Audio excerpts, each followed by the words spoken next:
Kulesikhathi sitawubuka livi lenkosi Jesu namhlanje emini egameni la Jesu.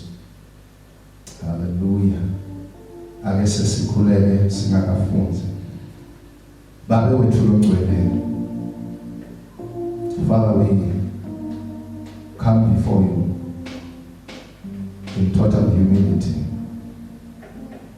Lord, we love you, and there is no one who is like you.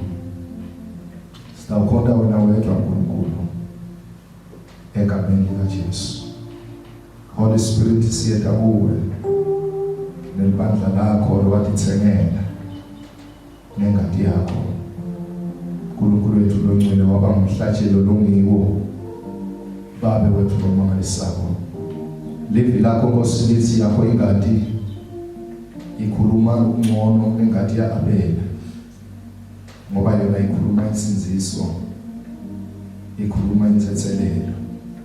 Precious Holy Spirit, siyacela kuMongcwele qhubeka usihole in the mighty name of Jesus. Sidiletha kuwe Nkosi nanali livi, sinikela nemlaleli ekhaya wherever he is, in the name of Jesus. Father, livi lakho liyasitshela lithi you are omnipresent.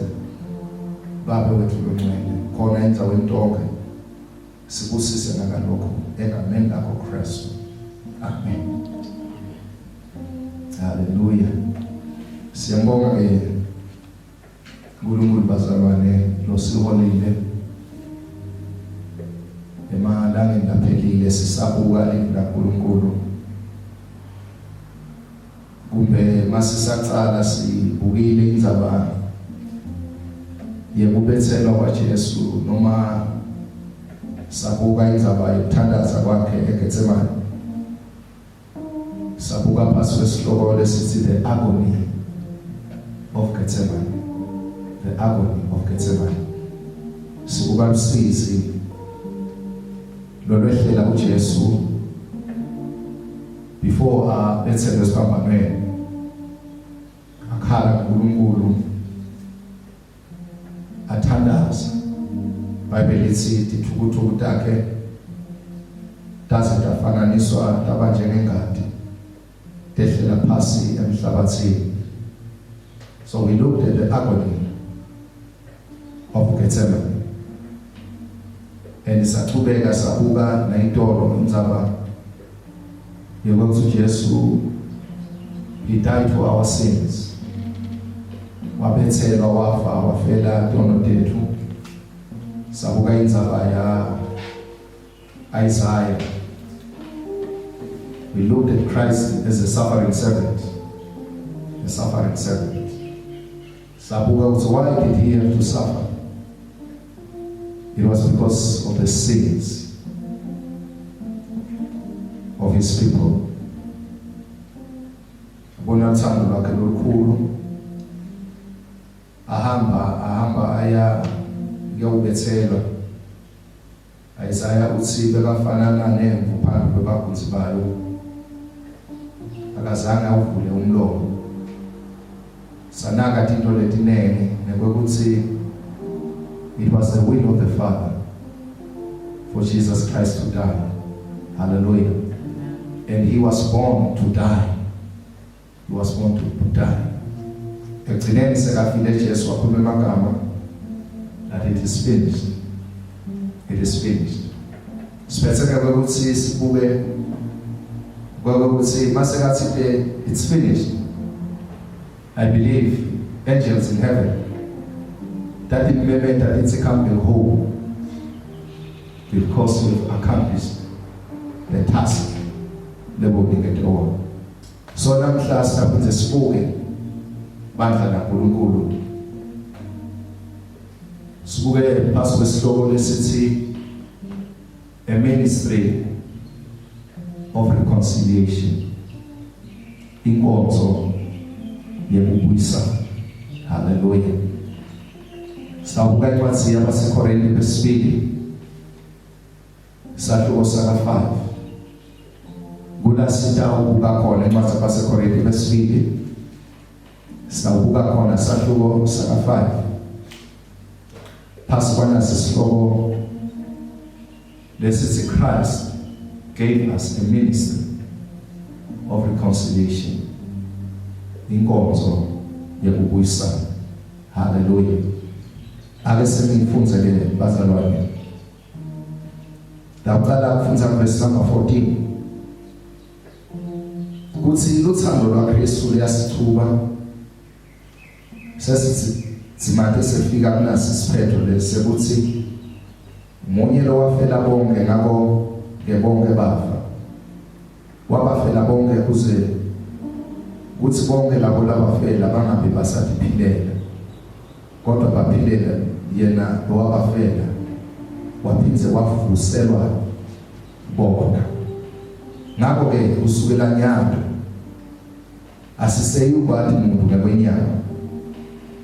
Noma ke samathi Kristu ngenyama nyalo asisamathi kanjalo. Ngakho ke nangabe umuntu akuKristu usidalwa lesisha. Into letinzala setendlulile. Konke sekwendiwe kwababusha. Konke kuphuma kuNkulunkulu lo wabuyisana nathi ngaKristu. Wase usinika umsebenzi wokuthi nathi sibuyisane nabanye. Lokhu kusho na uNkulunkulu uyisene nelive ngaKristu. Bantu akababambeke emajubu ngetono tabo. Kodwa usiphathise live lekubuyisana. Ngakho sinemanxusa aKristu uNkulunkulu umusa ngathi siniceka egameni la Kristu sithi buyisanani naNkulunkulu. Kristu abe nenasono noma uNkulunkulu wamenda ukuthi abe sono ngenxa yethu kuze kuthi ngaye semukeleke uNkulunkulu uthi silungile. Hallelujah. Ngitakubuka ke ekafishane bazalwane naleli viki sesifundzile indzaba enkulu yokubuyisana. Hallelujah. Indzaba yokubuyisana. Sabona ke ukuthi bandla uNkulunkulu has reconciled us to him through the death of our Lord Jesus. Uma afa uJesu esiphambanweni noma makawubethela kwakunencwadi lebekayibhala uNkulunkulu. Ayibhalela umhlaba, abhalela live laKangwane, abhalela ibandla laseNazareni, abhalela amabandla lamanene. And the message lebekayibhala, it was a message of reconciliation. Ngokuthi uNkulunkulu uyabuyisana nebantu kaKristu. Maybe beke sicoce ukuthi why akhethe indzaba le painful kanje. Bekudingeni indlela lebekangiyisebenzisa uNkulunkulu. Liqiniso lithi vele uNkulunkulu bekakuhlekile lokho before the foundations of the world. Because Christ Jesus has to suffer in order for him to bring back the lost humanity to God. Hallelujah. Siyabonga ke uNkulunkulu bazalwane. Kumbe timbadlanyana tinto lemfuna sithi nami la singakangeni eshumayelweni yethu. Kunaloko umsinzako ngofundza lamavesi. Likhuluma ngendzaba ethi Jesu makafa bekafela thina, so that we cannot live for ourselves. Kuze kuthi masiphila sisemhlabeni singabe sisaphilela thina, kodwa siphilele Kristu, ngoba lo mnyelo obhalako uthi wasithenga thina ngengadi yakhe. Asisesibo bethu kodwa sesibakhe uJesu. So indlela lesiphila ngayo akube indlela letawukhombisakala ngalokho sebaleni kwekokuthi asisibo bethu. Indlela lesitawuphatha ngayo sitiphathe in such a way ukuthi lemuntu longasathi abone ukuthi laba sebathengiwe, abone laba ukuthi sebathengiwe. So ke liyangithinta kakhulu le verse ngalicaleni lokuthi akusafanele sale sitiphilela thina. Hallelujah. But impilo yethu asiphilele Christ. Siyabonga ke uNkulunkulu. Ngifuna ke sinake ikafishane lenzaba ye-reconciliation. Lokuthi masikhuluma nge-reconciliation sikhuluma ngayo. Le gama reconcile. It means lo mnyelo obhalayo kuma dictionaries.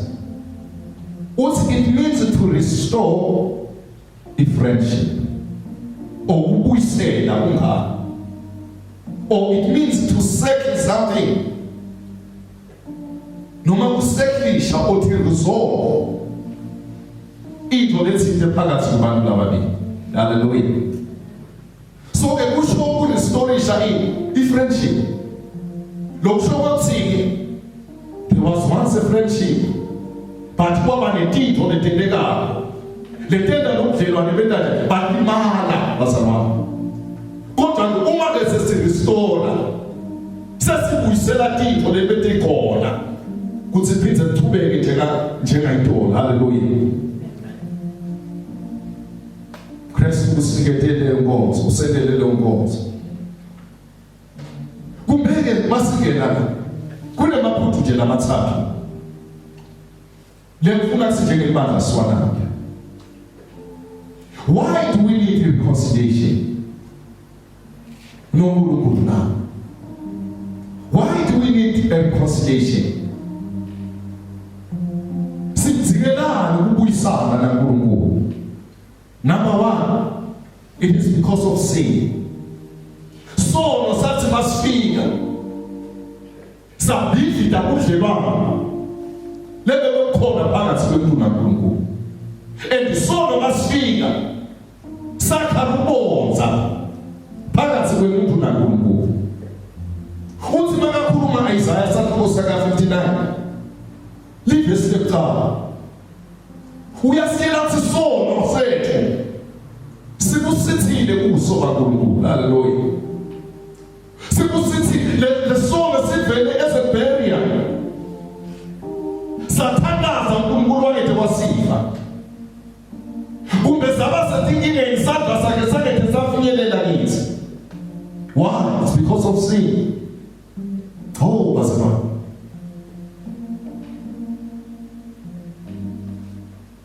Why do we need reconciliation?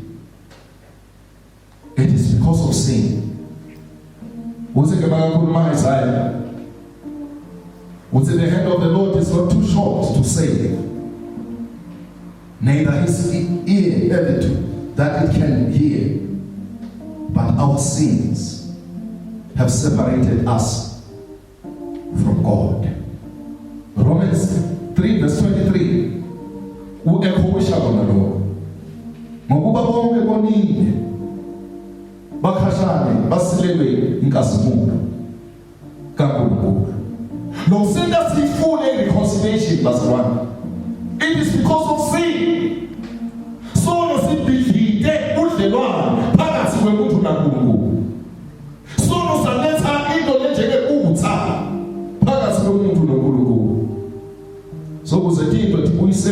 kahle wadevise a strategy God qalile itolo wasebenzisa tilwane lelithi livitantelelwa kwenye emhlatshelo yekubusana uNkulunkulu bantu bakudala letilwane ngoba livila uNkulunkulu lithi ngaphandle kokuchitheka kwengadi kude ukuthethelelwa kwentolo lokho uNkulunkulu bekakhomba eBhayibhelini akhomba eBhayibhelini ukuthi there is a lamb that will be slaughtered ukhona uJesu lo utawufika atawufa esikhundleni sabantu. The reason we need the reconciliation, it is because of sin and the consequences that was brought by sin. And the consequences as well. Yakwehlukana naNkulunkulu. Kude into lebuhlungu njengaleyo. Akusinje noma kugula kwemtima, but isono saletha kwehlukana naNkulunkulu. Athi uNkulunkulu no. Because bantu la sono sibagcumsele khona ke ngebakhona ukukhipha bona. I have to devise a strategy. So please sibuyisele nobudlelwano. Romans ngoba bonke bantu bonile bakhashana nenkatumulo yaNkulunkulu. And number 2, let's have point number 2. God designed a bridge for humanity. Because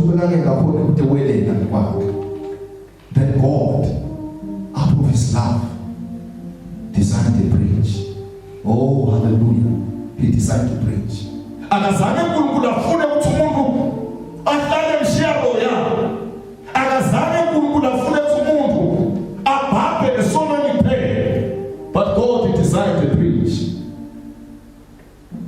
And I'll sit down kuwewena. Oh, bazalwane. Letho liyaqala ngaNkulunkulu.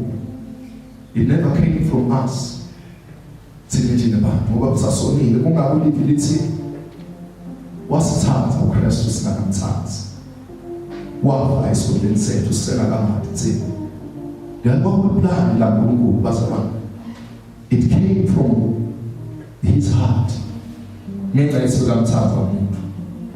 He designed a bridge. And then Lord siyathola John chapter 3:16. Ngokuba uNkulunkulu walithatha life. Waze wanikela ngedodana yakhe. Lekuphela kwayo. Lokutawuthi noma ngambani akusebenza abantu ukuthi ufundzile noma akafunzi, uphuyile noma akaphuyi, kodwa noma ngambani uyawukhola kamela. Uyawusiziswa. God designed a bridge. Ukunanzi ngalelo ulibeke ukuthi kubonakala bonke abantu.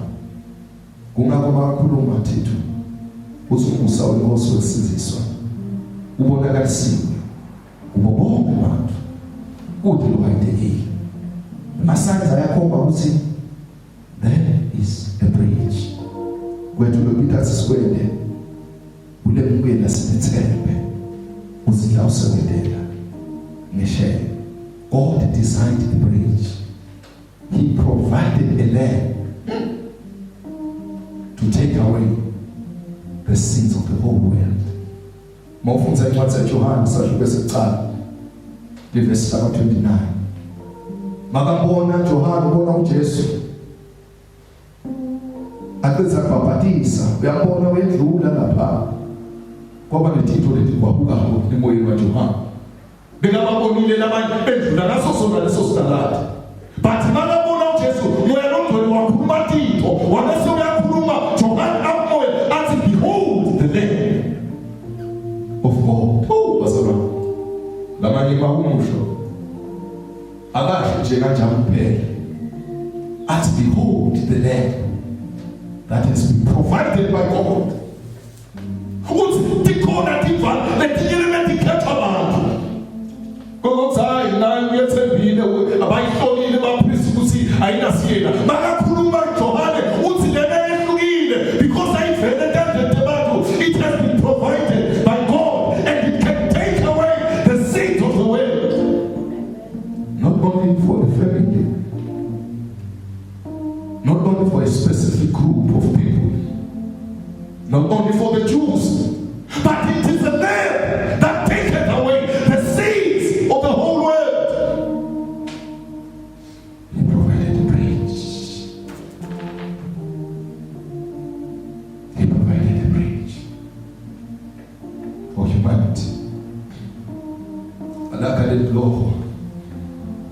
ukuthi ungaboni emehlweni. You cannot miss the bridge. Even though you cannot miss the bridge. Nalo lokubatekile. You cannot miss the bridge. The bridge like provided uNkulunkulu. It can fit everyone, irrespective of age and gender and social status. It is a bridge that has been provided by God. Hallelujah. He provided Jesus to take away the sins of the world. He provided Jesus to take away our sin through his suffering and death on the cross. Oh, bazalwane. Malakhuluma ngalo lo Paul. Uthi livi lesiphambano libukeka libula kulaba bakho. Kodwa labo nabasinziswako livela lingemandla kaNkulunkulu. Jesus, God had to choose a cross. Into lebayithelelekile. He had to choose a cross. Kuze asithe umhlaba. He used the cross. The cross.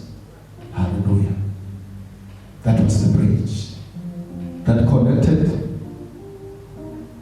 men to God. It connected men to God. Ngithanda le nto bazalwane. Waphupha ngayo ngalilanga Jakobe. Alele Bethel. Magalele ubona lilanga linyuka. Liya etulu lilosithehla lenyuka. And that ladder pointed us to Christ Jesus, who is the only way, truth, and life. Uyindlela nempilo. And he was the only medium through which men could be connected to God. Hallelujah. He designed the bridge. Number 3. After designing the bridge, Abu said, oh, I like this. He then passed the baton to us humans. Wabese uyinikela ngakithi. Uthi njalo kumina sekubuyisene nemhlaba. I'm giving you a ministry of reconciliation. Hallelujah. A ministry of reconciliation. Maybe the reconciliation here is in twofold.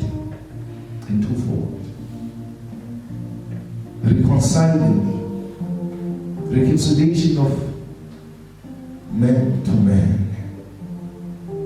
Kubuyisana sisodwana. Sikuyisana nalabo lesingaboni ngalisolini nabo. Kubuyisana nabo. Because mase sibatile uJesu. Lubonza bidlinga. He gave us a ministry of reconciliation. Human to human. Man to man. Babuyisana labantu. Oh, bazalwane. Nalabo lebibalwa uma sebafikile uJesu. Bible ngokufunza incwadi Isaiah izisitshele nemvu ilala ndzawonye nebubesi. Labo sebabuyisene noJesu. God has given them a ministry of reconciliation themselves. Buyisana umakhelwane. Sibuyisane ngezihlobo zethu. Hallelujah. uNkulunkulu has given us that ministry. That's why ngokufunza incwadi Matthew chapter number 6, Lord's Prayer, would forgive us our trespasses as we have forgiven those who trespass against us. God has given us a ministry of reconciliation. Efathile maHebrew akhulume magama uthi asizabelane ukuphila ngokuthula nabo bonke bantu ngoba ngaphandle kokugcwele asambona uNkulunkulu. So God has given us the ministry of reconciliation as a church. Kubuyisana bazalwane. Msiteke is twofold. And number two, God has given us a ministry of calling others.